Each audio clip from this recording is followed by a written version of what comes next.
الأمر الثالث في سر بقاء الثورة الحسينية وبقاء الإمام الحسين وذكر الحسين خالدا إلى يومنا هذا، بل خالد إلى يوم القيامة، هو بأن الإمام الحسين سلام الله عليه قتل صبرا. هذا الإمام المفترض الطاعة قتل صبرا في يوم كربلاء. تدري مولاي شنو معناها صبرا؟ شايف الضباع، يقولون الضباع عندما تهجم على فريسة فتصطادها لا تقتل تلك الفريسة بل تقوم بتقطيعها مباشرة، هذا يأخذ له وصله وهذا يأخذ له وصله وهذا يأخذ له وصله.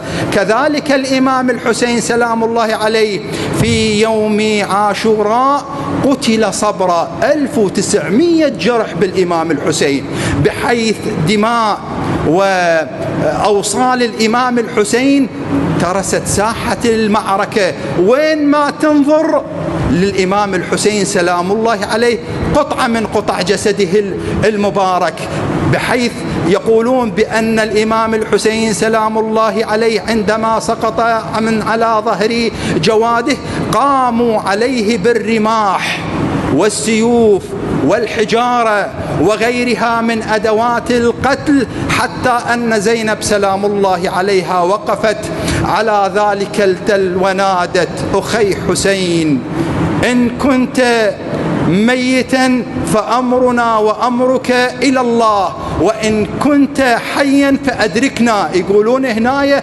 بأن زينب سلام الله عليها لم ترى الإمام الحسين من كثرة السيوف والرماح والحجارة التي سقطت على الإمام الحسين، وهو الذي يقول: وكأني بأوصالي هذه تقطعها عسلان الفلوات بين النواويس وكربلاء.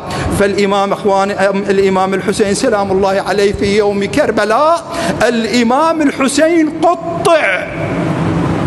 قطع في حياته وقطع أيضا بعد مماته، حيث عمر بن سعد عليه اللعنة أمر برضخ صدر الإمام الحسين سلام الله عليه بالخيول الأعوجية. هاي الخيالة شو يقولون؟ يقولون كنا نسمع تكسير وتهشيم عظام الإمام الحسين عندما كنا ندوس على ذلك الجسد وعلى ذلك الصدر وعلى ذلك النحر الطاهر الذي قبله رسول الله صلى الله عليه وآله. إذن الإمام الحسين سلام الله عليه قتل صبرا.